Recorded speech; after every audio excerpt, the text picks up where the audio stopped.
Far above the ruined world, the last of humanity lived in a floating city called Misgun. Kanata and the others attended school in the Sky Wizard Division. One day, Chloe met with Freya to deliver documents regarding Fireteam E601, a squad made up of lower-class students. The first member was Rico. Chloe asked if Rico had issues with delusions, but Freya told her not to question it and simply read the documents. Rico ranked near the bottom of the Sky Wizard Division. People even labeled her class as Class F due to their poor performance. The general public considered someone like her a failure, but Rico believed herself to be a goddess hero destined to save the world. Chloe noted that Rico's 3 requests for resubmission had been rejected, with the comment that instead of apologizing for missing tasks, Rico should have apologized for not completing her homework. The second member was Lekti. She was a girl who dreamed of becoming a sky wizard to protect the people of Misgun by fighting the demon beetles. Although she admitted the thought frightened her to the point of shivering, she found joy in the idea of protecting others.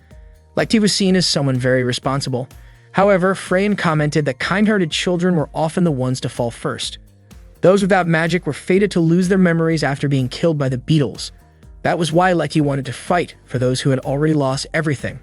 She was easily nervous and anxious, and her entrance exam results were poor.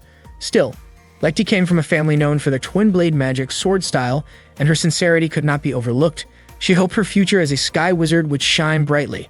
The final member of Fireteam E601 was their leader, Miss Aura. In her very first semester during practice exams, she lost 57 times and never secured a single victory.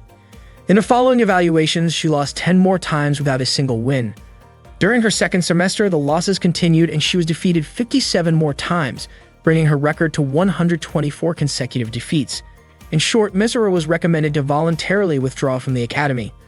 Chloe suspected that Miss Aura was struggling with obstacles she could not overcome. Rico, Lekti, and Miss Aura were considered the weakest group in Fireteam history, earning Fireteam E601 the title of the worst. Freya asked Chloe to do something about them. Chloe admitted that it seemed normal instructors were not able to help. Freya warned her that this was not just a request, but an order. As the head of the Sky Wizard Division, me and Chloe had no choice but to accept. Meanwhile, Lloyd spotted Kanata in the storage room and asked what he was doing. Kanata tossed a book toward Lloyd and explained that he was checking the warehouse inventory and comparing it with a supply list. He mentioned that something felt off with the food records and suspected that some of the rough Machina divisions might have taken things, so he gave them a warning in his own way. Lloyd was surprised that Kanata was actually checking everything by himself. Kanata admitted it had taken him the entire night. Lloyd was shocked, since normally it would take 10 people 3 full days to get it done. Lloyd then told him that the leader of the Sky Wizard Division wanted to see him in the office during the lunch break. After that, Kanata hurried out of the storage room, hopped on the train, and got off at ground station. As he walked toward the office, he accidentally bumped into Miss Aura, who was rushing past him. Miss Aura scolded Kanata for not paying attention, and in the confusion, his hand pressed against her chest by mistake. Embarrassed, Miss Aura blushed and asked if Kanata was implying that she looked flat. Kanata did not deny it, which made Miss Aura even more upset, and she called him disgusting. To make things worse, the bread with jam Miss Aura had been eating spilled onto Kanata's pants. Miss Aura looked disappointed because her breakfast was ruined, and she demanded that Kanata owed her for it. Kanata found it strange since his pants were now stained with jam, and he thought she should be the one apologizing. Miss Aura explained that she had barely slept, so she was in a hurry, eating on the way just to make it to practice on time. As Kanata stood up, the bread slid off his pants. Miss Aura, still annoyed, shouted for help and told people that there was a creep nearby. But when she turned back, Kanata had already disappeared.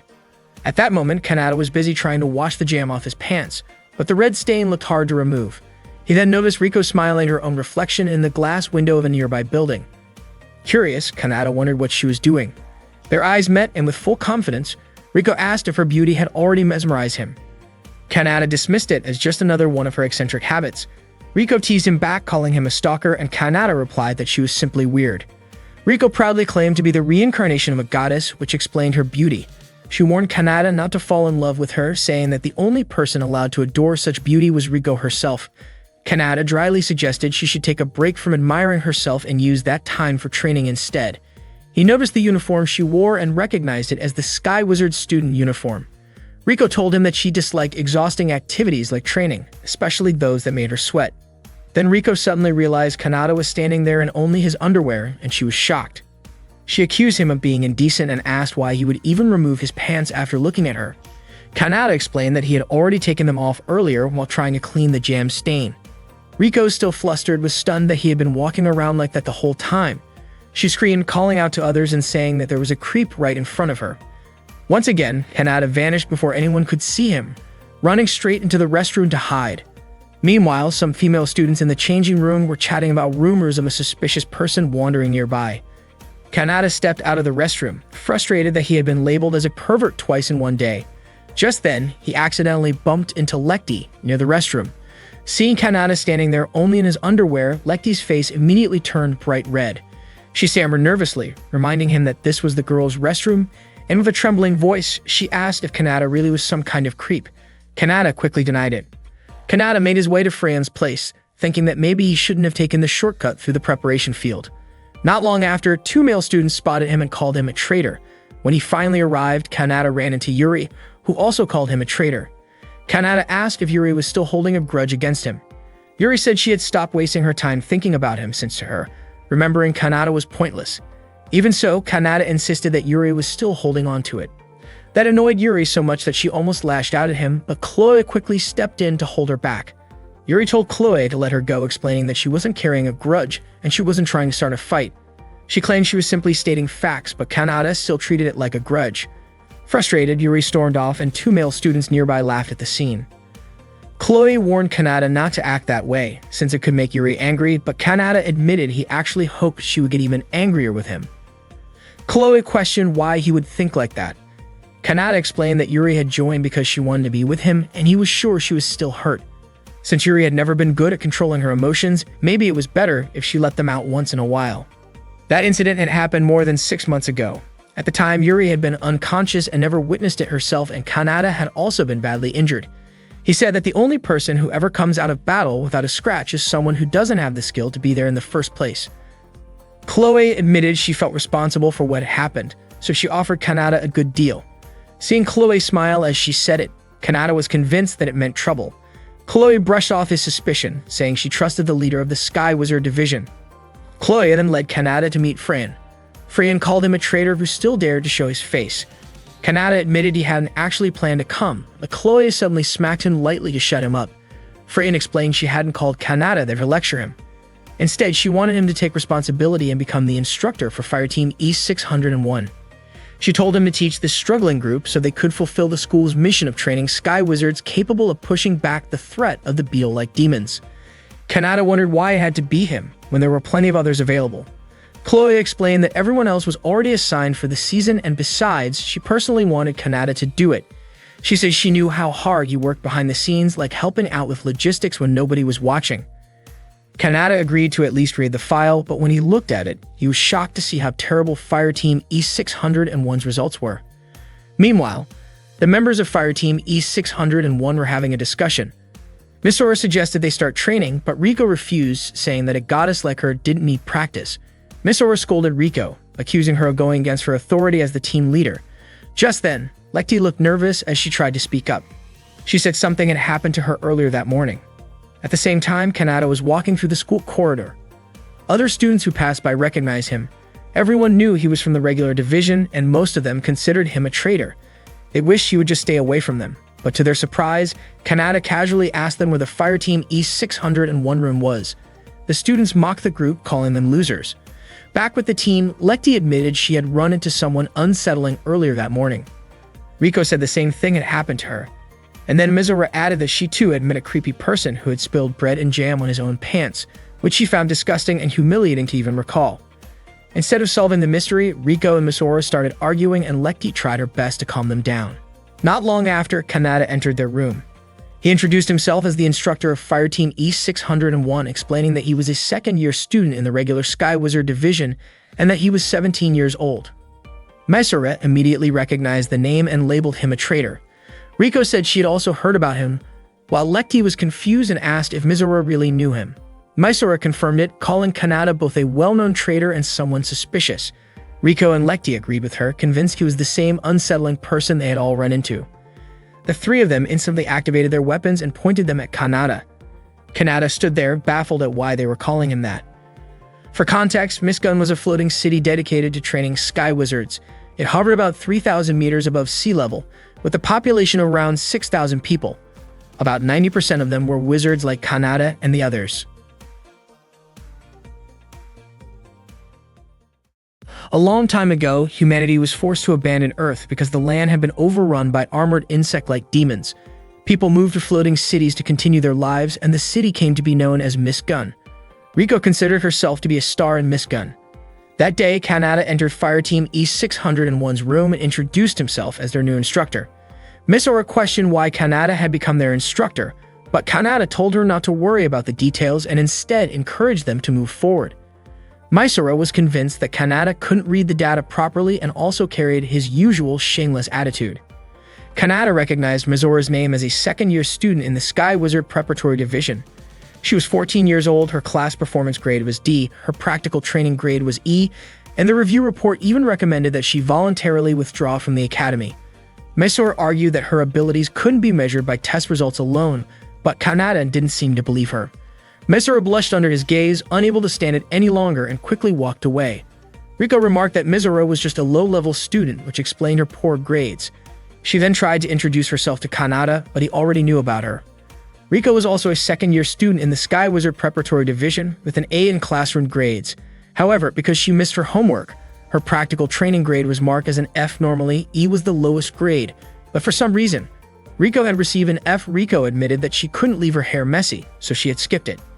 Kanata then pointed out that Lekti was another second-year student in the Sky Wizard Preparatory Division with equally poor grades that rivaled Mizora's.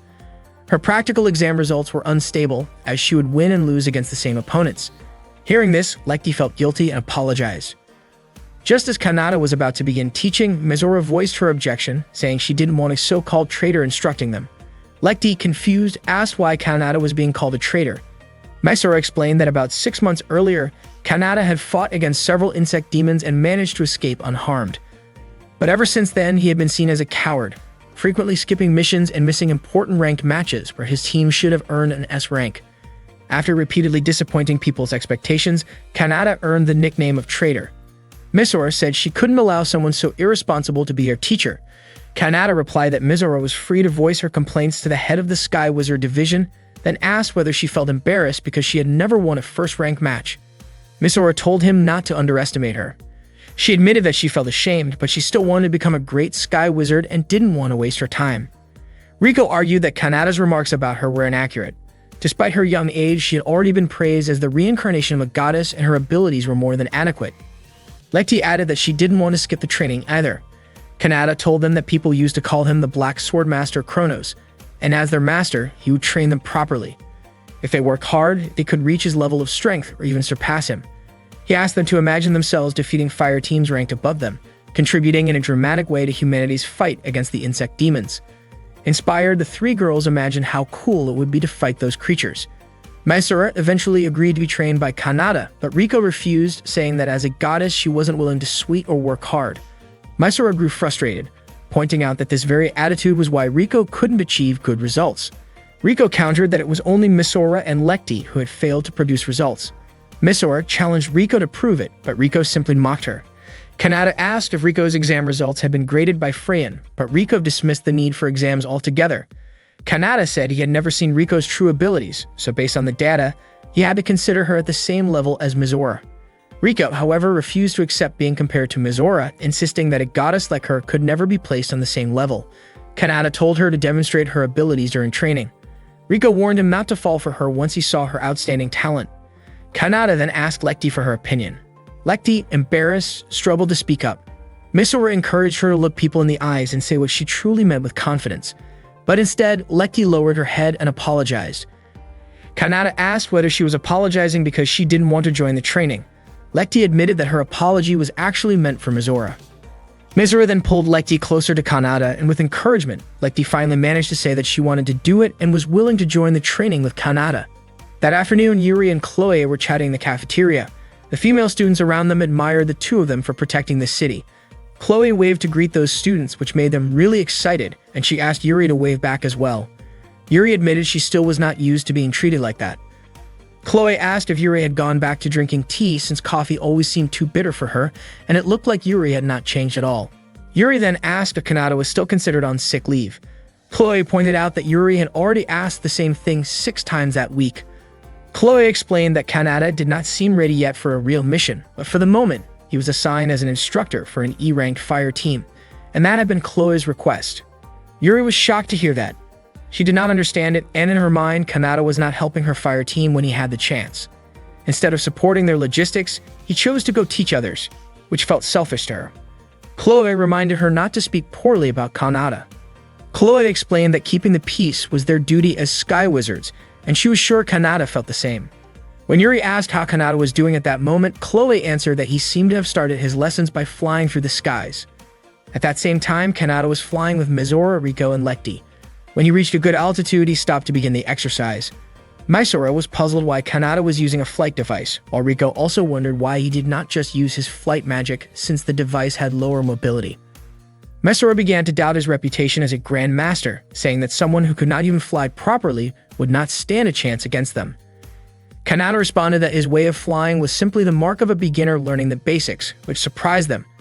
Riko questioned why Kanata would choose such a basic program to test their skills, while Lekti just hoped he would train them seriously. Kanata then told them they could attack him with their alchemized arcana weapons at full strength. If they could defeat him, the training would end. With that, the exercise began. Kanata darted off at high speed, and Mizora confidently declared that they could defeat him. She immediately chased after him, and Lekti followed soon after. Riko was frustrated by how recklessly her teammates were rushing after a fleeing target without even a plan. Seeing Mizora chasing him, Kanata thought to himself that their team truly lacked coordination, though he admitted that Mizora's speed was not bad at all. He shouted back, asking if she really thought she could catch him alone. Mizora said she was certain, even claiming that Kanata should not be upset if she managed to land a hit. Kanata pushed his speed higher, but Mizora stayed on him, surprising him with her stamina. Before long, Mizora activated her arcana weapon, a magic sword cannon called Ragrid. She swung it toward him but kept missing. Kanata noticed that she was not able to make sharp adjustments if she only kept striking wildly. Mizora grew more exhausted but refused to stop. At that moment, Kanata prepared to fire a shot of his own. He sped up again, and Mizora assumed he was just trying to run away to avoid her attacks. Kanata praised her speed and stamina, saying they were actually quite impressive. Just when Mizora moved in for another strike, Kanata suddenly changed direction and disappeared into the clouds, leaving her confused and searching for him. Meanwhile, Lekti appeared behind Kanata, aiming her weapon at him. Kanata asked her what the name of her weapon was since it looked impressive. Lekti answered that it was called Amano Habakiri.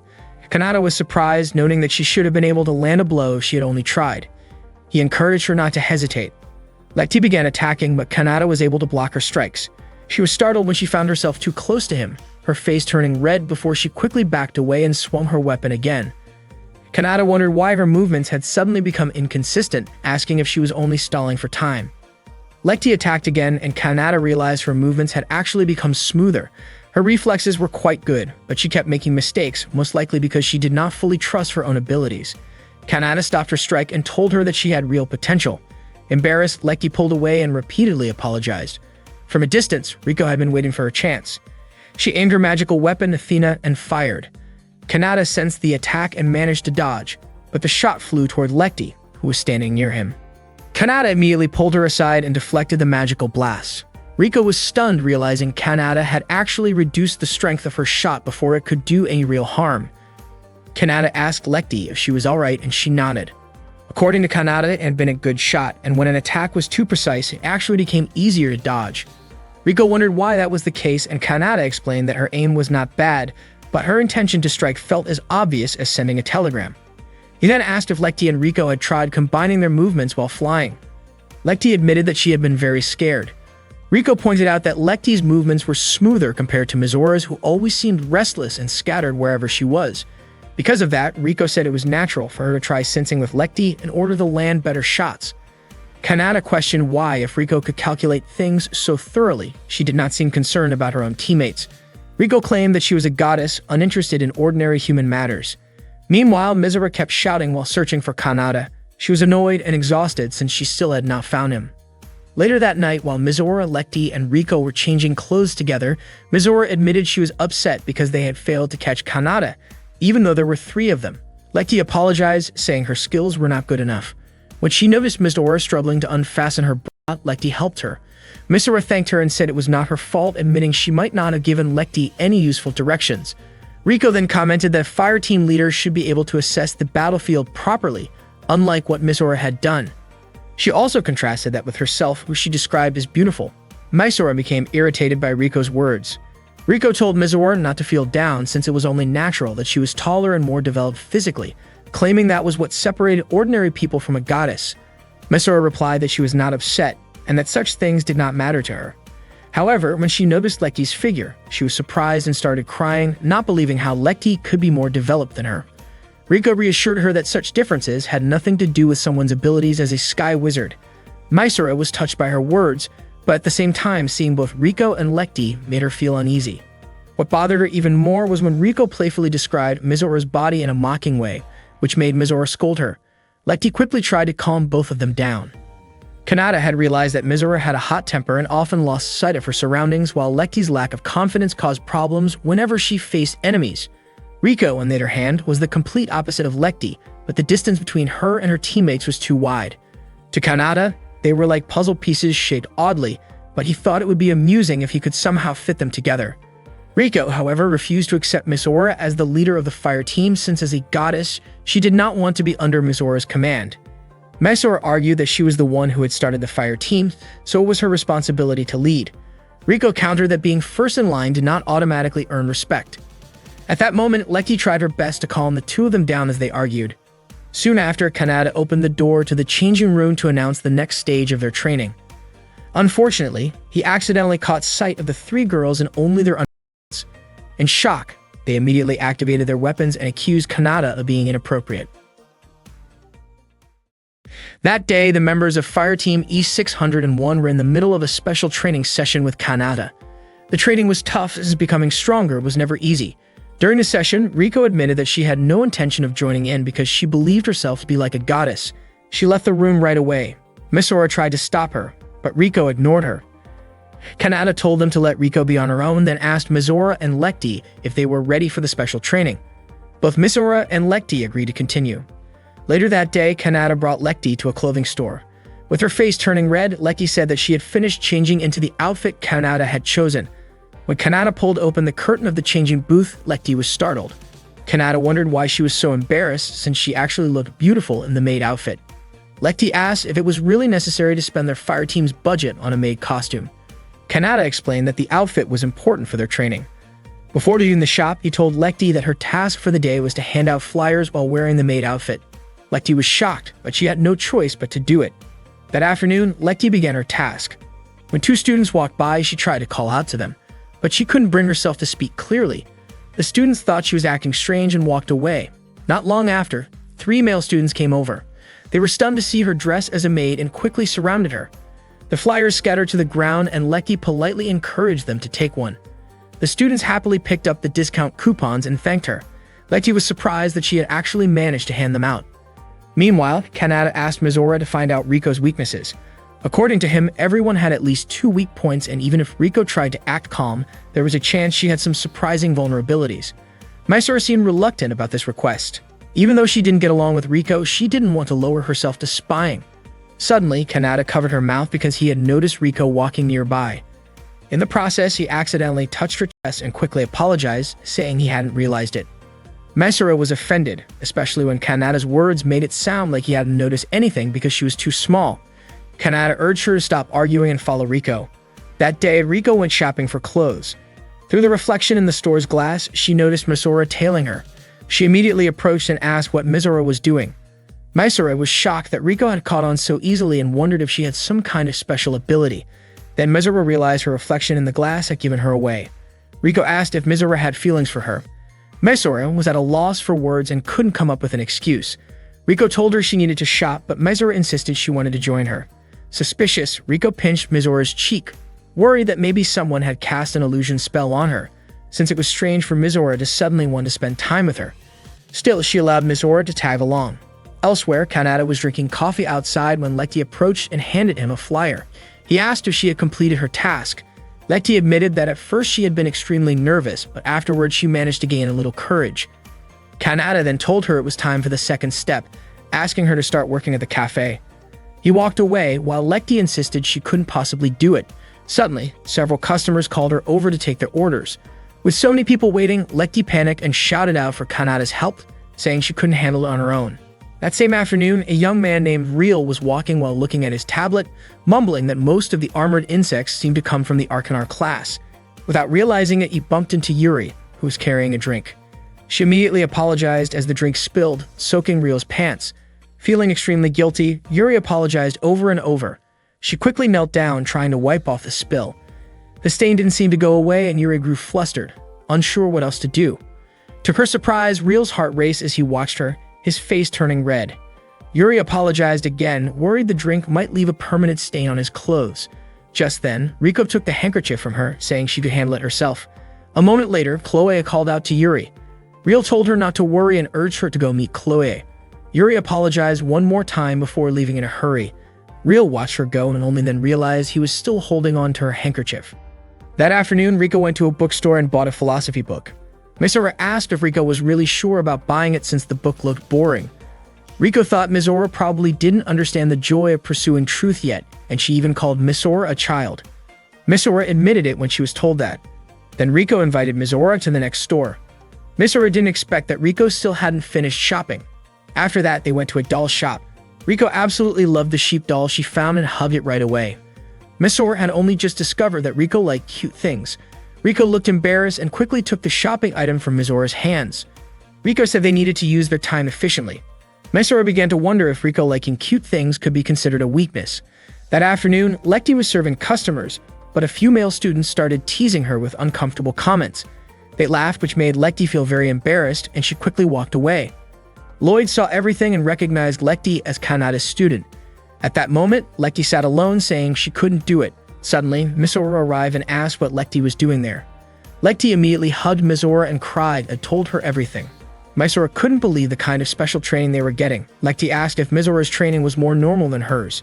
Mizora laughed and admitted it. She said she was willing to help Lekti if needed, and that made Lekti happy. Not long after, Mizora changed into a stylish bunny girl costume she didn't expect Kanada had prepared. Customers were surprised by Kanada's plan and how Mizora looked. One of them placed an order, and Mizora gladly served them with a friendly attitude. The students ordered iced tea and iced coffee. Lekti felt nervous seeing the students staring at Mizora, making her uncomfortable. Lloyd called Lekti over to pour water. She poured it into his glass, but her hands were shaking. Lloyd said it seemed like talking to others was difficult for Lekti. Surprised, Lekti accidentally spilled a drink, quickly apologized, and wiped it up. Lloyd told her that when she found something difficult, that was exactly where her weakness lay. He encouraged Lekti to trust her instructor. He also reminded her she had a good friend she could follow as an example. Mizora was serving customers cheerfully and efficiently, working hard, and it amazed Lekti. Just as she wanted to thank Lloyd, she noticed he had already left, leaving a tip on the table. Soon after, another customer called her, and Lekti prepared herself to work as hard as Mizora. Freyon saw the group of male students and asked Chloe what was happening. At that time, Mizora and Lekti were working smoothly and confidently. Lekti even looked more enthusiastic than before, to the point that Mizora asked what happened to her. Lekti admitted she felt more motivated because of Mizora. Mizora didn't quite understand what she meant, but she was happy to hear it. Seeing them, Freyon commented on how impressive the two waitresses were and even looked forward to what Kanada planned to do next. That evening, Mizora and Lekti met with Kanada. Mizora questioned the kind of training Kanada had been giving them and asked Lekti to voice her concerns. Lekti asked if Kanada knew about her social anxiety, and Mizora was surprised by her question. Kanada explained that Lekti's sword style was the Art Eisenach, a twin magic sword style created by the master swordsman Albert Eisenach. Lekti was shocked Kanada knew about her family. According to Kanada, only those who had gone through strict training and proven their true skills could carry the Eisenach name. If during yesterday's fight Lekti had looked into Kanada's eyes, it would have been a much more interesting match. Unfortunately, she couldn't do it, so she wasn't able to show her true ability. Lekti admitted she couldn't make eye contact or go to places where many people were watching her. She would get nervous and fail to do things properly. She confessed that she hated that side of herself. Kanada told Lekti not to worry about it because no one was ever completely satisfied with themselves. He gently patted her head and explained that at that moment, Lekti already knew what she needed, and the rest was simply about trying her best to improve. Lekti smiled, her face turning red, while Mizora also patted her head and encouraged her. Lekti felt so grateful to Mizora because thanks to her support, she was able to push herself harder. Kanada then asked Mizora how she had handled the training he gave her. Misora admitted that she had failed because she could not figure out Riko's weaknesses. She says she was surprised to learn that Riko actually read difficult philosophy books, even though she also enjoyed funny and lighthearted things. Kanata praised her, saying she had made progress, and then went to buy some ice cream. Misora wondered why Kanata said that when in her own eyes she had only failed. Soon after, Kanata gave the ice cream to Lekti and Misora as a reward for their hard work. Both of them happily ate it and really enjoyed it. Misora admitted that she did not know much about Riko, let alone her weaknesses, and she had not even realized that Lekti had stage fright. Because of this, she felt like she had failed as the leader of the fire team. Kanata reassured her by saying that she had learned something through the experience, and that itself was progress. He then asked Lekti to try the same kind of training she had done that day, and she agreed.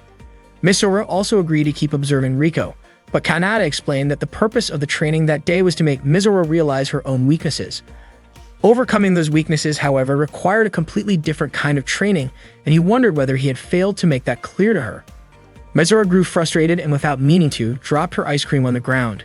She then cried over her ice cream being wasted. That night, Kanata was sitting in front of his computer when Chloe suddenly floated up behind him. However, Kanata had already noticed her presence and scolded her for entering the boys' dorm at night. Chloe simply smiled, saying she only wanted to do what she used to do in the past. Her eyes then wandered to a photo of Misora, the rabbit-eared girl, displayed on Kanata's computer. Kanata explained that Misora's reserve of magical power was greater than most rank of wizards, but unfortunately she was terrible with the sword, which made her waste much of her potential. Chloe then asked what Kanata planned to do in order to teach her.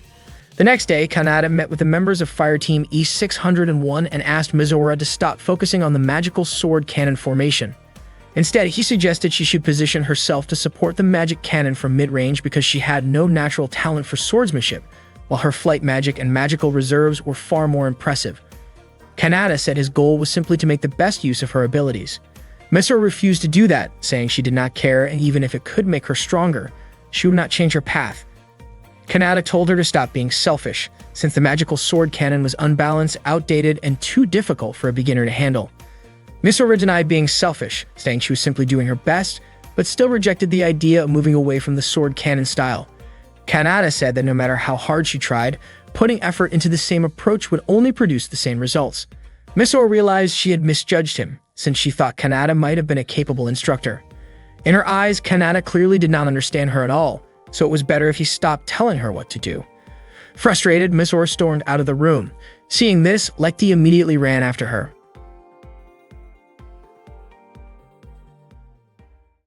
One day in the past, the Beetle Demon army returned and the Sky Wizards were already standing guard on the front lines. They complained about the overwhelming number of enemies they had to face. Suddenly, a woman stepped forward with courage and incredible skill, raising her sword against the swarm. She swiftly dodged the Beetle Demon's attacks and struck them down one after another. Even when a giant Beetle Demon appeared and launched its attack at her, she continued to evade. Once her sword was fully charged with magic, she unleashed her powerful technique, Strike Blaster, destroying the giant Beetle Demon's body in an instant. With that, the rest of the Beetle army was wiped out. This woman was admired and relied on by many. Her name was Sochi, the mother of Misora. Since childhood, Misora had always been proud of her mother's strength. But at that time, all she could do was miss her, because Sochi had already passed away. When Kanata asked her to change positions, Misora refused. She wanted to be just like her mother and had made up her mind not to give up. That same day, Lekti went into her room to deliver some coffee. When the door opened, she was surprised to see that the one who had ordered the coffee was Lloyd. Lloyd praised Lekti for her hard work, leaving her stunned. Inside the room with Lloyd were Chloe and Freyan. Freya noticed the girl who had just brought the coffee and pointed out that she was a member of Fire Team E601. Freya then asked if Lekti was still training like that. Chloe suggested that if Freyan was really curious, she should ask Kanata directly. However, Freyan doubted he would answer so easily. After delivering the coffee, Lekti walked down the hallway and saw Riko stepping out of the room. She quickly caught up to her and invited Riko to join their training. But Riko, who often called herself a goddess, flatly refused, saying she had no time for sweaty practice sessions. Lekti explained that Misora hadn't been coming to school for several days, so she didn't know what to do alone. Riko brushed her off, saying that as a heavenly goddess, she didn't concern herself with such trivial problems. Hearing this, Lekti said it seemed she would have to rely on Kanata instead. Riko assumed Lekti was placing too much faith in someone she still considered a traitor. Lekti admitted she had been worried at first, but now she understood that Kanata truly meant to take their training seriously. Meanwhile, Real from the regular division's medical department was sitting on a park bench. He was practicing how to return a handkerchief to Yuri and properly thank her. Before long, he noticed Yuri walking up to Kanata. Yuri pointed out that Kanata had been training the girls for several days. Kanata was surprised she knew about that. Yuri explained that it was obvious since Fire Team E-601 hadn't been assigned to practice in the airspace, and it was easy for her to notice. Kanata responded that maybe it was better that way. Yuri grew frustrated, pointing out that Kanata was the only one on the special fire team with free time, and she worried that he might betray Fire Team E-601 too. Kanata said he needed to head home since he didn't have time to spare. Yuri insisted their talk wasn't over, but Kanata still left. Real, who had witnessed everything, started trembling and accidentally dropped the handkerchief without realizing it. Later that afternoon, Kanata visited a small cafe looking for Mizora. As soon as he walked in, the shop owner greeted him. Kanata explained that he wasn't there as a customer. Mizora, surprised, asked what he was doing at the cafe. Kanata was relieved to see that she was safe. Mizora, however, expressed her irritation toward him. The cafe owner immediately scolded her for being rude to a guest. Mizora told her father not to interfere with her business. Kanata was surprised to find out that the cafe owner was actually Mizora's father, Gail, since the two didn't look very much alike. Gail laughed and said Mizora resembled her mother. Mizora frowned and hurried into her room. Gail apologized to Kanata, saying their family wasn't perfect. As Kanata noticed a framed family photo hanging on the wall, he complimented Gail's wife, saying she was beautiful, and it was true. Mizora did look just like her mother. Gail said that the only thing left of his wife was that photograph. While talking, he served the specialty of his shop, the famous steak. Kanata explained that he did not come as a customer. After tasting the steak, he immediately praised the dish. Gail laughed and mentioned that steak had been the favorite meal of his late wife. He then shared that his wife, Soki, was once a sky wizard. At the same time, Mizora quickly changed her clothes and left. Gail talked about how Mizora had been skipping school for several days, but he admitted he could not bring himself to scold her. He asked Kanata if he knew what was going on with Mizora. Before Kanata answered, he asked Gail why Mizora seemed so obsessed with the canon-style magic sword. Gail became convinced that Kanata was not just a casual acquaintance of Mizora. Kanata then admitted that he was Mizora's instructor, and his job was to give her the chance to grow stronger. Gail explained that people used to call Sochi the greatest canon-style magic swordswoman in the floating city where they once lived, but one day, Sochi left for a mission and never returned. Since then, both Gail and Mizora gradually began to lose their memories of her.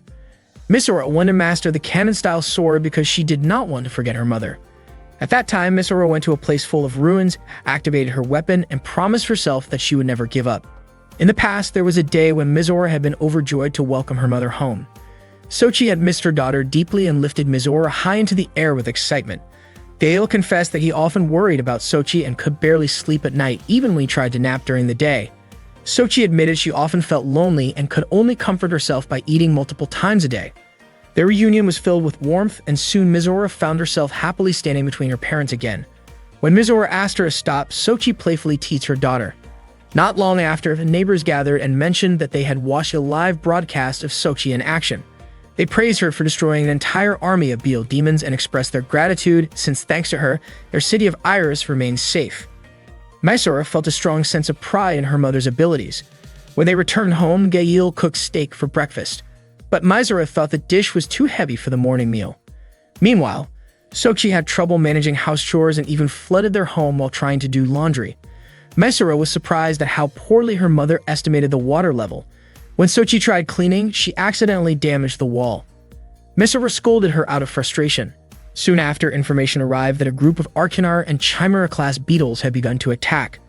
Sochi immediately prepared to leave. She said her farewells and got ready to head into battle. Mizora felt heartbroken, since they had only just been reunited. Her face showed such sadness that Sochi almost could not bear to leave. Gail gently patted Mizora's head to comfort her. Mizora then asked her mother to be careful while working. From that day, Mizora continued waiting for her mother's return. When Sochi finally came home, Mizora was overwhelmed with emotion, cried tears of relief, and hugged her mother tightly, as if she never wanted to be apart again. That night, Sochi took Mizora flying with her. Mizora was excited and commented on how small their city looked from above. Sochi pointed out their home from the sky, explaining that even though the houses seemed tiny, many people were living there. She told Mizora that her duty as a sky wizard was to protect the people in the city, as well as to keep Mizora and Gail safe. Suddenly, a warning came from an airship instructing Sochi to stop. Mizora remarked that they probably needed a permit to fly. Sochi realized it too, but chose to escape playfully instead. The next morning, Sochi was about to leave for work again. Misora asked her mother to always be careful. Gail promised to cook steak for her when she returned. Sochi then said goodbye, and Misora kept cheering her on. Inspired by her mother, Misora began practicing sword techniques, hoping to show her progress to Sochi when she came home again. Misora met her father, Gail, who told her that he had prepared some boiled meat for her.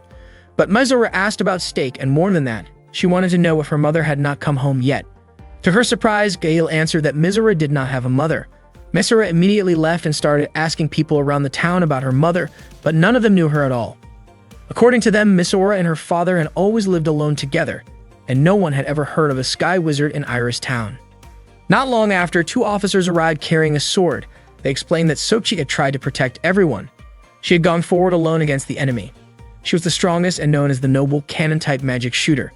Misora remembered her mother's message that she would fight to protect the people, as well as Misora and her father. Misora took hold of the sword and promised that she would become a sky wizard like her mother. At that time, Misora was training alone.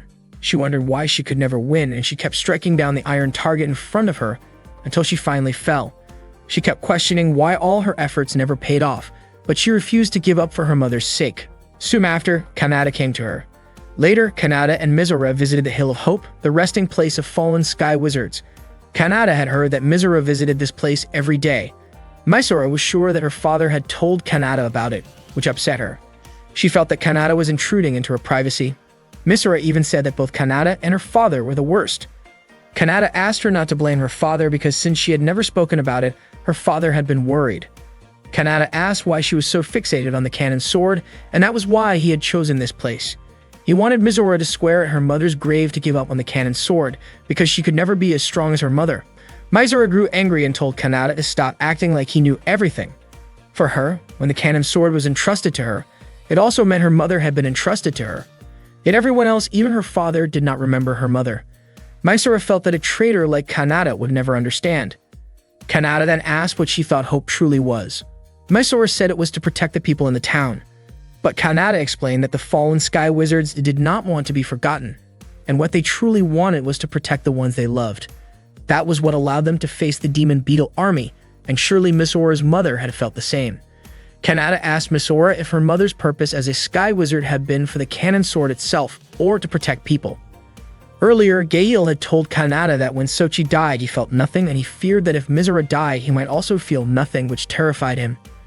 Kanata told him that if Misora stayed stubborn, her risk of dying would only increase, and in time, people might forget her. Misora realized how selfish she had been, but she still refused to give up. She wanted to protect people with the cannon sword. She believed that if she could become a great cannon-type mage, something impossible like the natural recovery of lost memories could happen, and she could be the first to restore everyone's memories.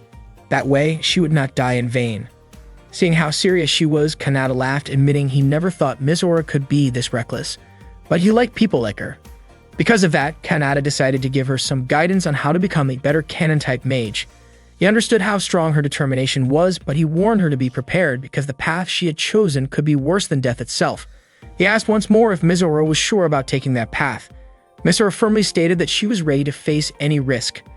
Kanata then asked her to work hard for Sochi and for the sword, and to swear that she would become a cannon-type mage even greater than Sochi, strong enough to protect the people and herself.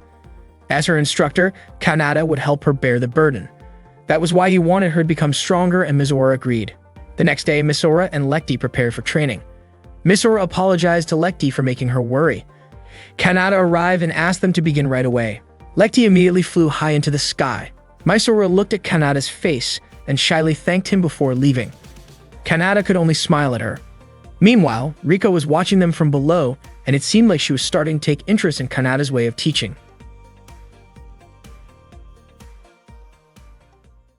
While Kanata was training Fireteam E601, he learned more about each member's strengths. Lekti's Eisenach twin sword style was extremely powerful, allowing her to fight with two blades at once. Meanwhile, Misora's cannon-style magic sword could strike down nearby enemies from a long distance, an incredible weapon, though one that wasn't easy to master. That morning, Riko was enjoying her dream when Freyan's voice woke her up. Riko sat up, saying Freyan had disturbed her sleep. She complained that a goddess like herself was tied down by meaningless school rules. After that, Riko got out of bed, took a shower, and prepared for school. At lunchtime, some students chose to sit far from Kanata, calling him a traitor. Kanata was eating with Lloyd, who admitted he was impressed by him. Kanata was surprised to hear such words from Lloyd. Then Yuri appeared, wondering why Lloyd didn't ask Kanata how he could stand tall as someone hated throughout Miss Gun. Kanata ignored Yuri and told Lloyd about their upcoming opponent instead. Feeling brushed off, Yuri commented that the fire team Kanata was training was too weak to even start a proper fight, and since they also had a so-called traitor, she believed there was no way Kanata could win. Kanata responded by saying it was actually a good thing, since his team wouldn't feel extra pressure that way. Irritated, Yuri asked if that was the kind of excuse losers made and wondered what kind of teaching Kanata was giving them. Kanata replied that his fire team simply had a better chance of winning this way. Hearing that, Yuri was reminded of when they once fought together against beetle-like demons. She hoped Kanata hadn't changed completely. Yuri left and Lloyd followed her to try and comfort her. Not long after, Riko arrived, commenting that she was surprised at how much Kanata could eat. She then shared that while showering earlier, she had seen something beautiful. Kanata wondered if she had seen a ghost or something similar. Riko smiled and explained that the beauty she saw was none other than herself in the mirror. She thought that no one in the world could be as beautiful as she was. Kanata laughed and said Riko was truly amusing. When she was younger, Riko had been mocked by her friends for being so full of herself, calling her as beautiful as a goddess. Curious, Riko asked Kanata what documents he was reading. Kanata explained that they were about Fire Team E571, the team that would be E601's next opponents. Its members included Ami, Shayla, and Beach. Kanata said that if Lekti and Mizora could complete their training, and they might have a chance to fight properly. Riko, however, admitted she had no intention of training with Kanata. He told her to do as she wished. Riko believed that a goddess like her didn't need to work hard or sweat for anything. Meanwhile, Lekti and Mizora were in the changing room. They were taking turns applying patches on each other's backs, since their training had become increasingly intense. Mizora admitted that the training was paying off as she could feel her skills gradually improving. She was confident that under such circumstances, they might have a chance in the next match. Still, there were things that worried them. Not long after, Kanata called out to ask if they were done changing. Surprised, Mizora accused him of acting like a creep, but Kanata calmly said he wasn't interested in peeking at kids. He told them he wanted to treat them to ice cream as a reward for their hard work. Afterwards, Mizora and Lekti went to see Riko. Mizora directly asked her to join their training. She didn't want to be called a loser anymore. She didn't want to keep losing, and more importantly, she wanted them to face things together. Riko reminded them that Lekti had already asked her before, and her answer was still the same. Riko said that as a goddess, she had nothing to gain from training. Lekti disagreed, believing that Kanata would definitely teach Riko something valuable. Mizora, though reluctant to admit it, agreed that Kanata had the ability to make them stronger.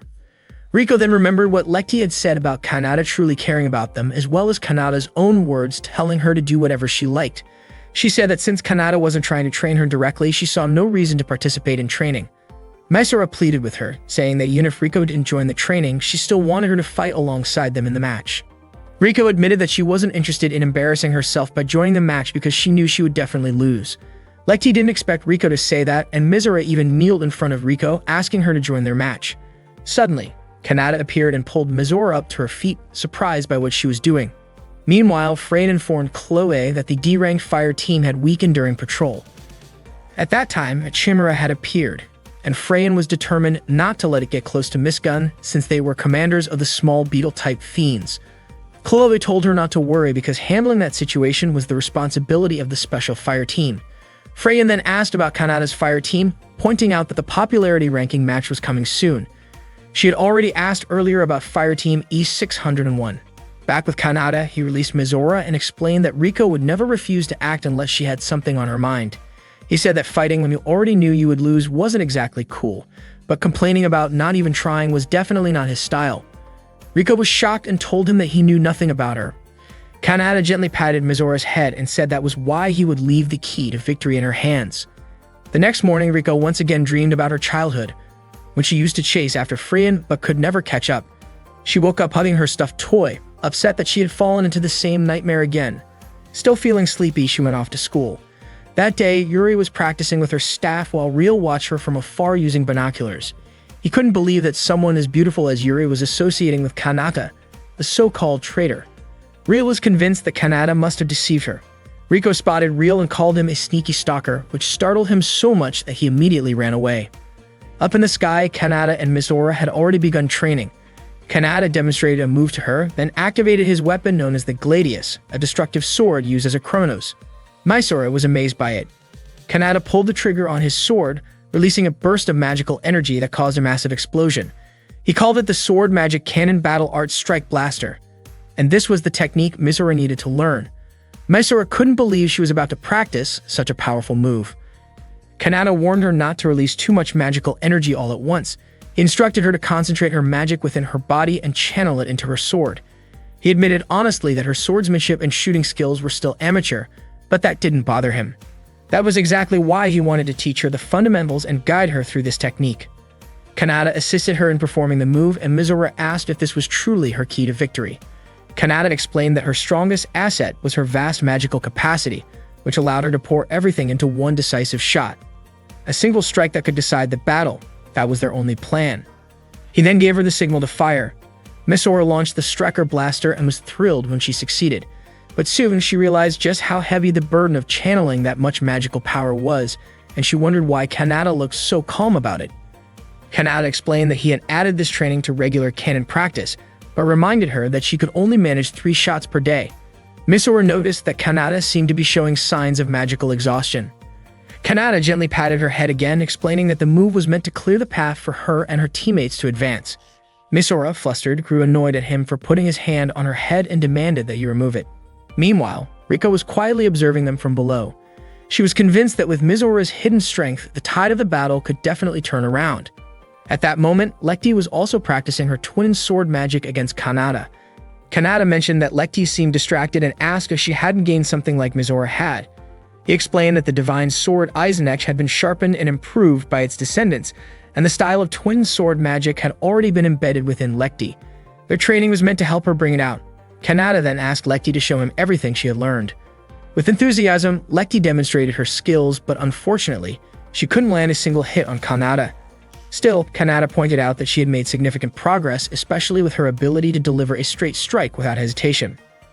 Lekti admitted that she only felt panic but not nervous. Kanata gently patted her head and told her she had done well. At that moment, Lekti's face turned red with embarrassment. Riko wondered if Kanata really needed to touch the girls so casually. She noticed that Mizora and Lekti had both gotten stronger, and she questioned whether she could reach their level if she also trained under him. Suddenly, Kanata disappeared from her sight, and she grew curious about where he had gone. To her surprise, he appeared right behind her. Shocked, Riko asked why he was standing there. Kanata asked if she needed Mizora and Lekti to activate her clairvoyance. Riko admitted it, surprised that Kanata knew about her ability. Kanata explained that clairvoyance was one of the highest-ranked detection skills, which allowed Riko to observe from a distance. Riko asked if the movement Kanata had taught Mizora was what he considered the key to victory, and he confirmed it. Riko pointed out that if Mizora could master it, she would be strong, but the move itself wouldn't work in a real match without someone holding the front line and another guarding the rear. Kanata agreed, adding that Riko's ability to see quickly was the most vital element for their fire team. Her skill involved identifying, analyzing, being aware of the battlefield, and making decisions. According to Kanata, Lekti and Mizora were more valuable than Riko's clairvoyance. Riko questioned why he only mentioned Mizora as the key to victory. Kanata then clarified that the true key to victory was Mizora, Lekti, and Riko together. Riko denied it, reminding him that he had never pushed her to train or shown any real interest in her. Kanata admitted that he was simply waiting for Mizora and Lekti to catch up, while Riko already possessed a gift that could be called divine. Only then did Riko begin to understand his perspective. She was stunned when Kanata told her that he truly needed and wanted her as part of the team. Her face turned bright red and she couldn't understand why he said that to her. Kanata explained that he could help her train in strategy, but the most important thing was her determination to win. He asked if she wanted to be called a loser for the rest of her life or not. It was entirely her choice. Riko thought deeply before making her decision. Meanwhile, Mizora and Lekti were flying together. Mizora mentioned that she didn't see Riko in the fire team's room, and Lekti wondered if Riko had really skipped the training. Unexpectedly, Riko appeared before them. She explained that she had pushed through difficulties just to make it to training, and she didn't expect Mizora and Lekti to keep her waiting. Both Mizora and Lekti were surprised that Riko had actually shown up. Kanata thought to himself that the key to victory had just arrived right on time. The day of the match finally came. Fireteam E601 was set to face Fireteam E571. The members of E571 arrogantly claimed that defeating E601 would be easy and even boasted about preparing a victory party in advance. Misora refused to accept being looked down on like that. Riko remarked that they had the attitude of people who always belittled others, and Misora quickly pointed out that Riko behaved that way too. Lecty admitted she felt very nervous. Kanata encouraged them, and Fireteam E601 prepared to begin their match. But suddenly, an alarm went off announcing that a swarm of beetle-like demon forces was approaching Miss Gun. All D-ranked fire teams were ordered to prepare for a surprise attack. At that moment, the beetle demons were flying toward the city. The Arcanar forces, the smallest type of beetle demons, attacked in swarms, while the Mantis class, like Proshin, was one step larger and far more dangerous. The swarm of insect-like demons arrived to attack Miss Gun, and ordinary unarmed students were told to evacuate to the nearest shelter. The floating city of Miss Gun activated its protective barrier. At that moment, Freyan organized all squads to prepare for battle. She instructed the formation of 7 groups made up of A-ranked fire teams, assigning them to defend key areas. She also asked Fireteam E to assist with evacuation. Meanwhile, Misora, Riko, and Kanata had already been helping people evacuate. Riko asked why Kanata was still there since he was once an ace, and wondered why he was not the front lines defeating the enemy. Kanata admitted that he had a lot of responsibilities, which made Riko curious about what tasks he was actually handling. Misora then noticed that Lecty was missing, but soon Lecty appeared carrying a little girl. Misora asked her to bring the child to the shelter.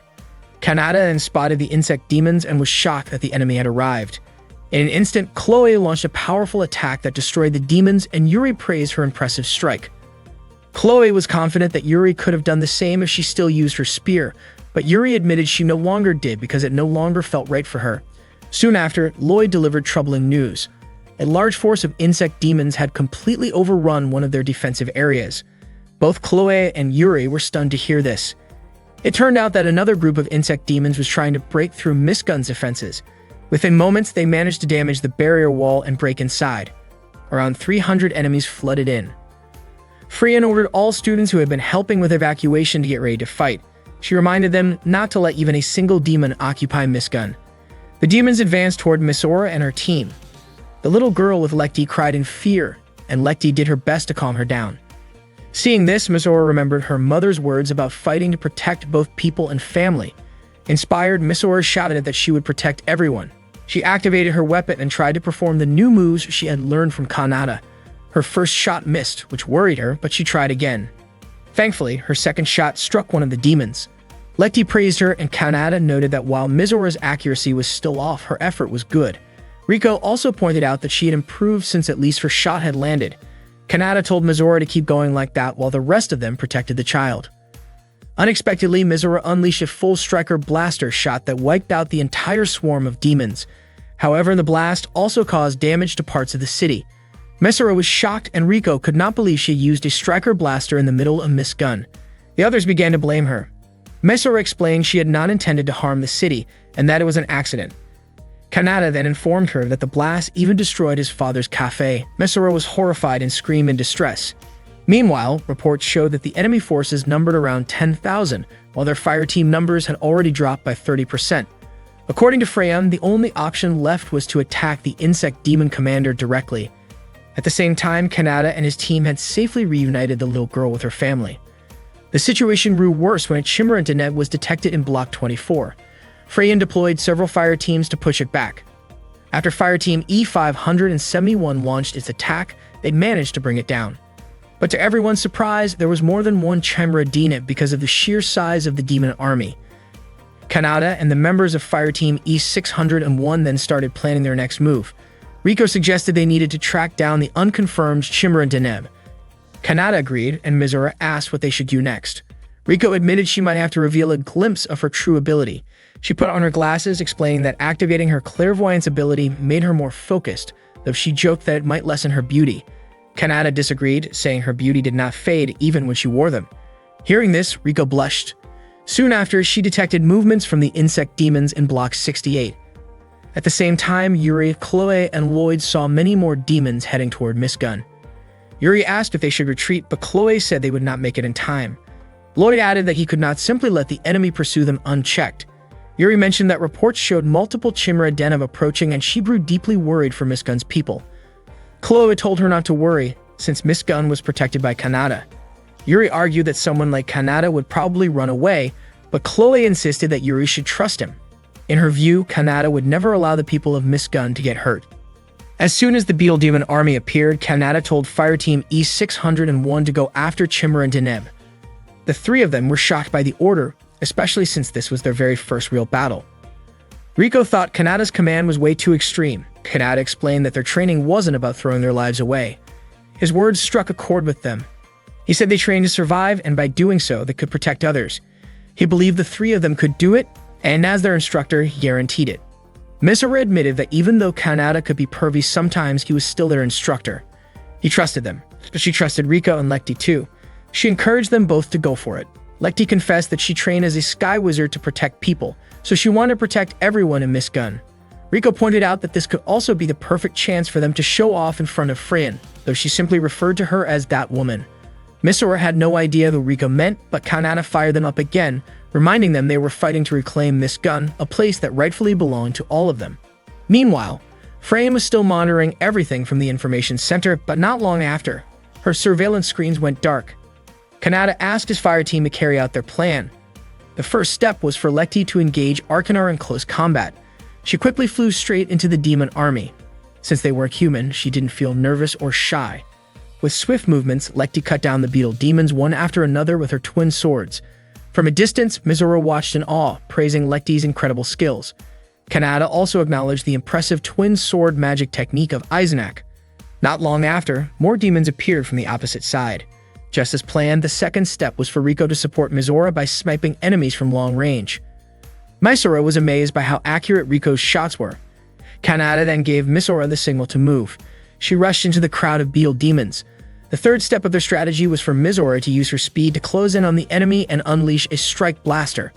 She pulled it off, but the sheer number of enemies forced her to fire a second strike blaster.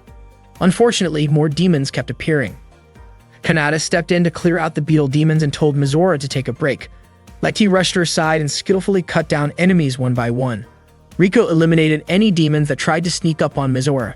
She sneered that these beetle demons were nothing more than low-level creatures, completely unworthy opponents for someone like her. Misora also began targeting them one by one.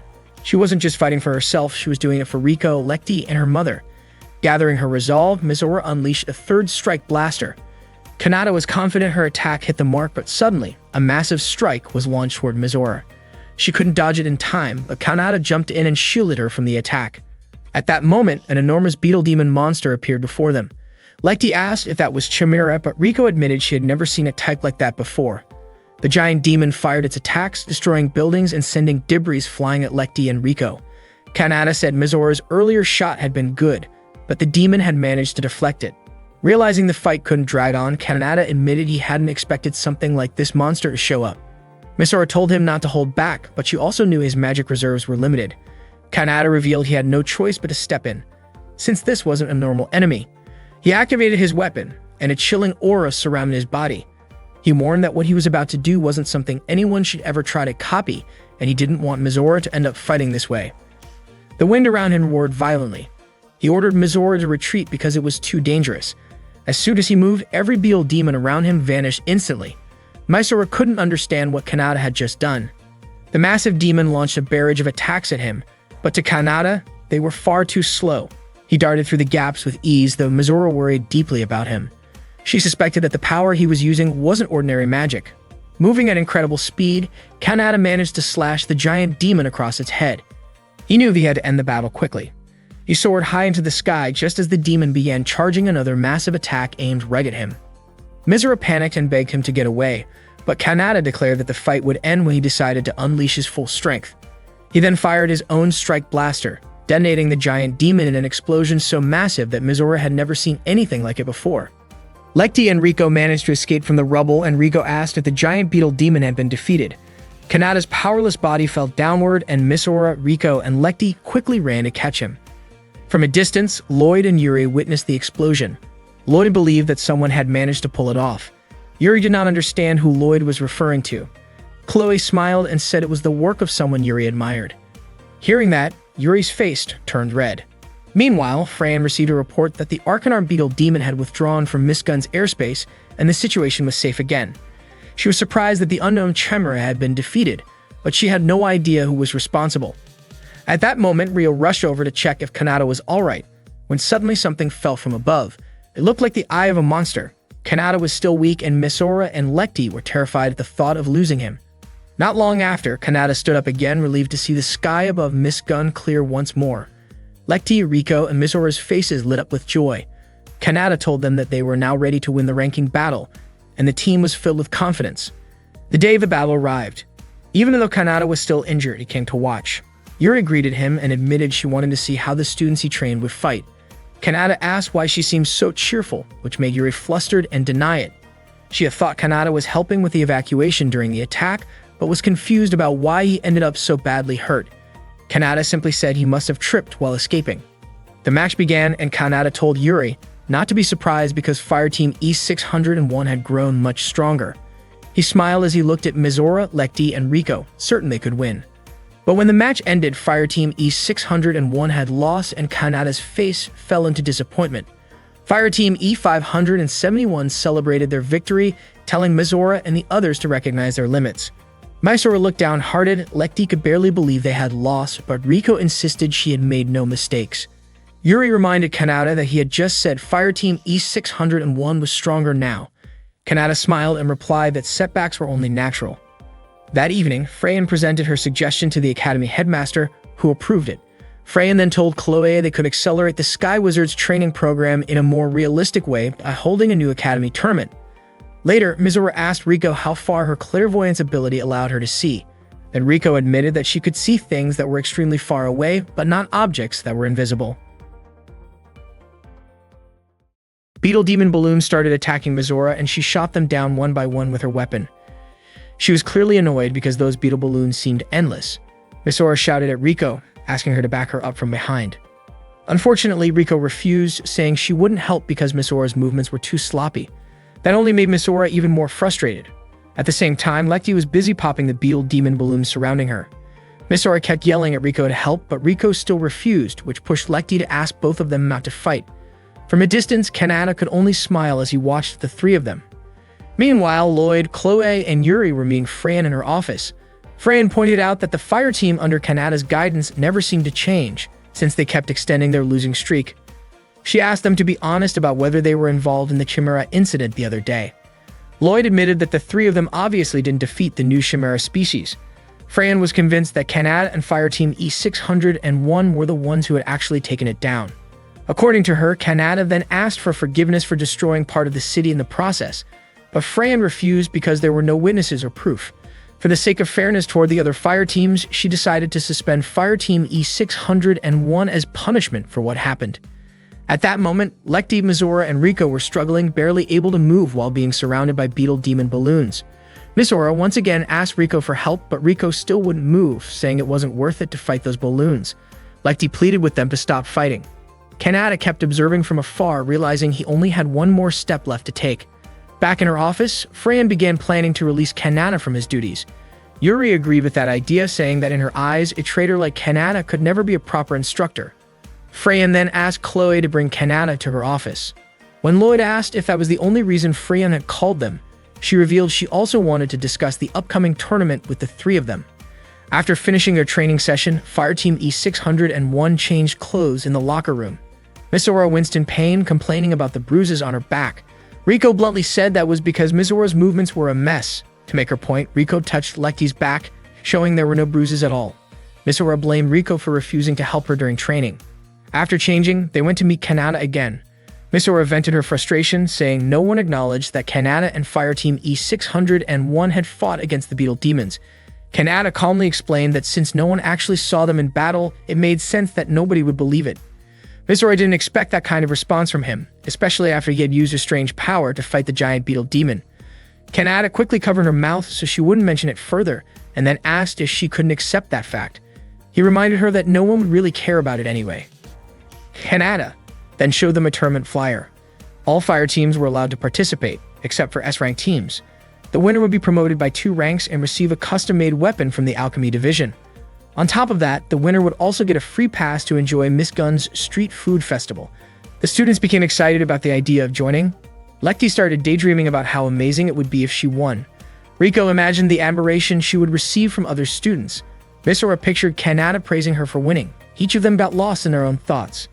Kanata then asked what they thought about entering the Miss Gun tournament. Lecty admitted it seemed impossible for them to win, but Misora was determined that they had to at least try. Lecty hoped they could at least win one match, and Rico agreed to participate. With that, Kanata decided Fireteam E601 would enter the Miss Gun tournament, and he would handle the application form. Suddenly, Chloe showed up and told Kanata that Freyan wanted to see him. Unexpectedly, Freyan dismissed Kanata from his position. She believed he couldn't make progress and only kept extending Fireteam E601's losing record, especially after that morning when the team members were fighting among themselves. Kanata noted that it seemed Freyan had been watching them closely.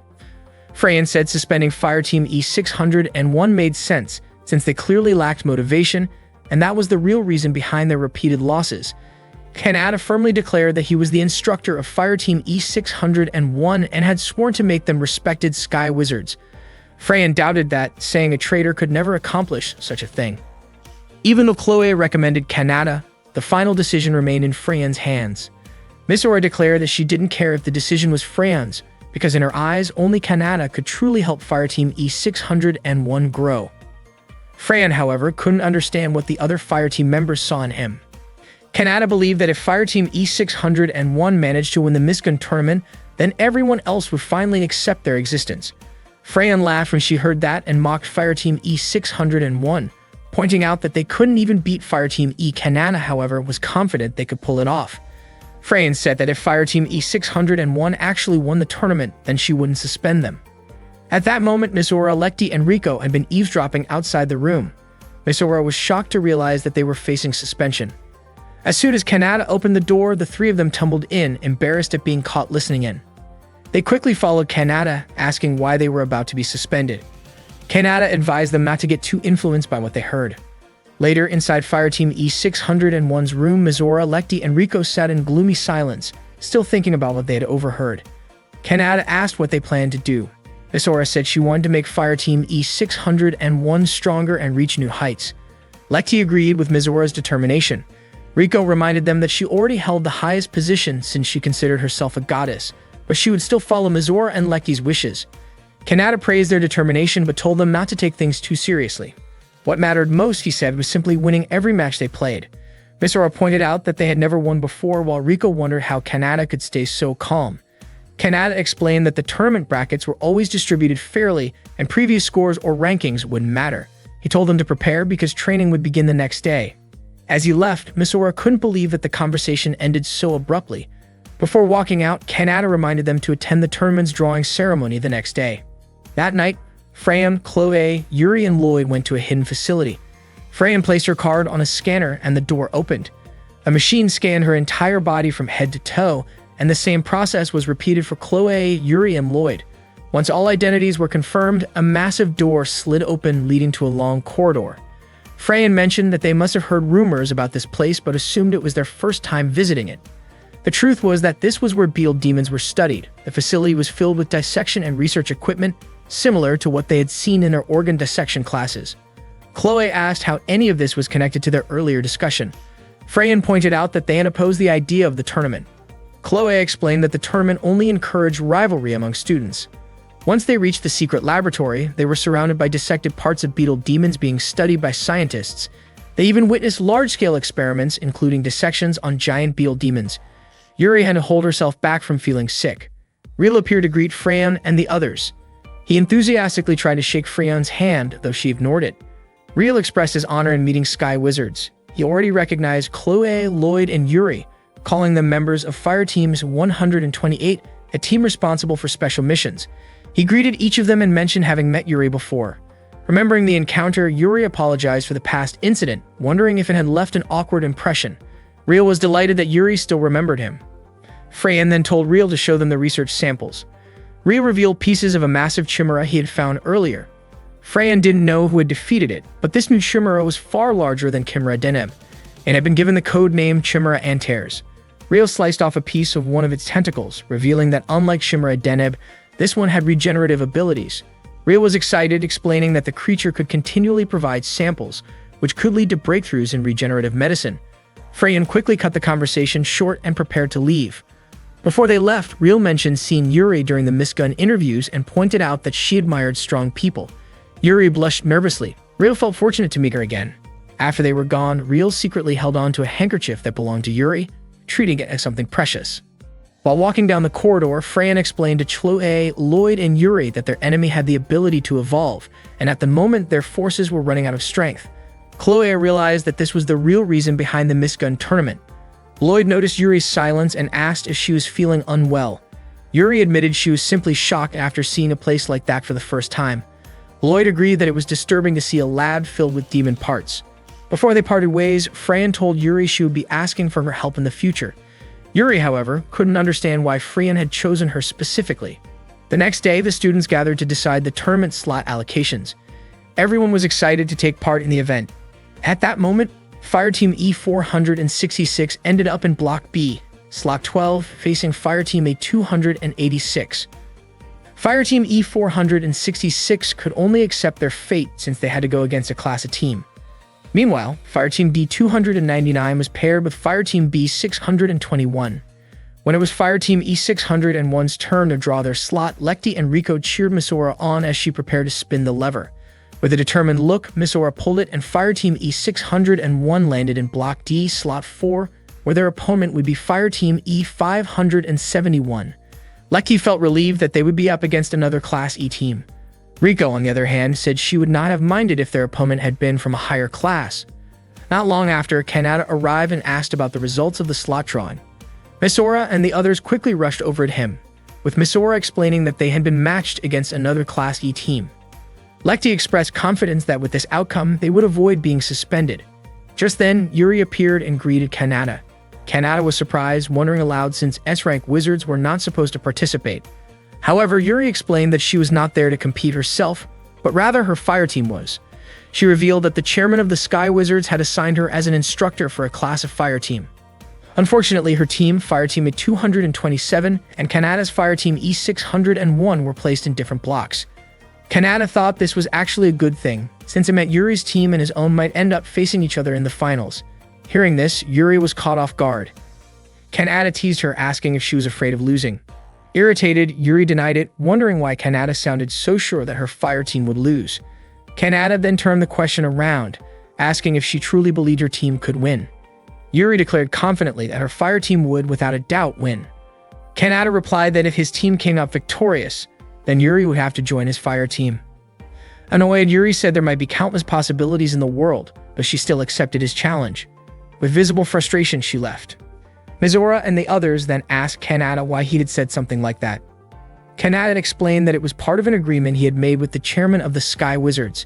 If Fireteam E601 won the tournament, then Misora, Lekti, and Rico would not be suspended. Shocked, the three girls exclaimed that they had never heard about this deal. Kanata was puzzled, wondering if he had not mentioned it before. The three immediately shouted back, insisting that he had never told them anything about it. Freyan later shared some additional information about Miss Gun. The Sigi not only had secret labs and medical supplies, but also divisions dedicated to engineering, alchemy, industry, logistics, economics, informatics, and even the preservation of ancient relics. One night, a student was frightened and tried to avoid a mysterious person who kept following him. When he could no longer escape, the stalker suddenly attacked and left him unconscious. 3 years earlier, during a tournament when Kanata was still ranked at level D, he and his fire team faced off against a level A team. At that time, Yuri was watching the match from below. Kanata seemed to be moving away from his opponents, and Yuri assumed that a level D student like him would simply run when facing stronger opponents. But to her surprise, Kanata didn't run at all. When two of Ami's teammates approached, Kanata slowed down and immediately struck back. He successfully defeated his opponent, who wielded twin swords and turned to face the remaining one armed with a bow. The archer released an arrow toward him, but Kanata easily deflected the shot. Unexpectedly, the arrow flew off course toward Yuri. Kanata reacted instantly and blocked it to keep her safe. After confirming that Yuri was unharmed, he decided to finish the match quickly. He resumed the battle and ultimately defeated the remaining opponent. Kanata's fire team won the match. Yuri couldn't believe that a level D fire team had managed to defeat a level A team. After the match, Kanata walked over to Yuri. She thanked him for protecting her earlier. A moment later, Lloyd called out to Kanata, reminding him to get ready for the next match. As Kanata was about to leave, Yuri stopped him and said she wanted to return the favor someday. Kanata told her that she could do so by joining him in the sky, where people depended on him and his teammates who were ready to risk their lives to protect others. Then Kanata left for the upper skies. That was how Yuri first met Kanata. The next morning, Chloe gathered with Lloyd and Yuri to discuss the incident from the night before. Chloe explained that the victim hadn't seen the attacker's face. When she asked Yuri for her thoughts, Yuri seemed lost in thought, prompting Chloe to call her name, which startled her. Chloe informed them that the three of them, as members of a special fireteam assignment, would be joining Raven Nest for patrol duty. Yuri said she was ready to take on the mission. Just then, Kanata appeared and greeted them with a smile, which made Yuri blush slightly. She asked if Kanata had been eavesdropping on their conversation, but he denied it, saying he had just been napping in a tree nearby. Yuri asked if he was trying to start an argument, and Kanata smiled, saying he liked that side of her. Chloe agreed with Kanata, while Lloyd added that Yuri had seemed a little gloomy earlier. Yuri then excused herself, saying she had to go teach her fireteam. Chloe told Kanata that Freyan had assigned Yuri to train a fireteam as well. Kanata guessed that Yuri probably wanted to teach an E-rank fireteam like he did. Chloe was surprised he knew that. Kanata explained that although Yuri could be a bit careless, deep down she had a strong sense of responsibility. He believed Yuri wanted to stand on equal ground with everyone else, which was why she wanted to win her battles fairly and never complained about her problems. Lloyd then joked that cheering up Yuri was his responsibility. Kanata asked if he didn't like that duty, but Lloyd replied that keeping a friend's spirits up was actually something he was proud of. That afternoon, the E601 fire team was in the middle of their training session. Lekti asked Riko to help her with shooting practice, but Riko stayed quiet. Misora, who was busy firing at a beetle-shaped magic target, reminded Riko to focus on her job as the mid-guard. Riko complained that constantly turning her head forward and backward only made her neck sore. She said she might as well consider this entire practice as a test for herself. After the session, Kanata told them he planned to switch up their formation, rotating who would be at the front, middle, and back. Mizora objected, saying they couldn't just switch positions so easily. Unexpectedly, Lekti agreed with Kanata's idea and said she was willing to try since she believed his training methods were useful. Riko also agreed to participate, but she asked what Kanata would do if they ended up losing again after spending all that time on training. Kanata smiled and said they would have to wait and see when that happened. He then asked for Mizora's thoughts on his plan. Though hesitant, Mizora eventually agreed to give it a try. They began their training again. At that time, Mizora shouted for Riko to do something because more enemies were appearing. Lekti started to panic, worried about Mizora. After assessing the situation, Riko quickly came up with a strategy and activated her weapon. She told Mizora to handle the enemies on the left side while she and Lekti would take care of the ones on the right. Mizora pointed out that the enemies on the left were still too far away, but Riko reminded her that it was a task only Mizora could handle. She added that Lekti didn't have that kind of range. Riko then asked if Mizora could be trusted with that task. Mizora didn't hesitate to accept it and immediately moved to attack the enemies on the left. Riko then told Lekti to help her with the enemies on the right. Lekti apologized for her lack of skill, but Riko reassured her, saying that Lekti's ability was actually really helpful and admitted that she had only lied to Mizora earlier. Lekti was surprised to hear that. Without wasting time, Riko and Lekti rushed to face the beetle-type Devil Ball. Meanwhile, Kanata quietly observed them from a distance. Mizora attacked the Devil Ball from long range. Riko opened fire on the one in front of her, and Lekti took down the Devil Ball near Riko. Kanata could see that Riko's tactic was to lure enemies into a specific range before finishing them off. It was different from Mizora's usual approach, but he found it quite effective. Before long, Yuri and her fire team arrived for their own training. Her team consisted of Lily, Sasha, and Greg. They immediately started their session. Sasha used her sword to destroy the nearby Devil Balls. When more of them began surrounding her, Greg used his bow to assist her from behind. Lily told them to hold their position, then fired her weapon for long-range support. Mizora and her teammates could only watch. Not long after, Yuri's fire team successfully completed their training. Yuri then reminded Kanata and his team to get ready for the upcoming tournament. Mizora felt insecure and asked whether their fire team E601 could really win against a team like that. Kanata told her not to take it too seriously. According to him, if Mizora, Lekti, and Riko wanted to become strong fighters, the answer was already within them.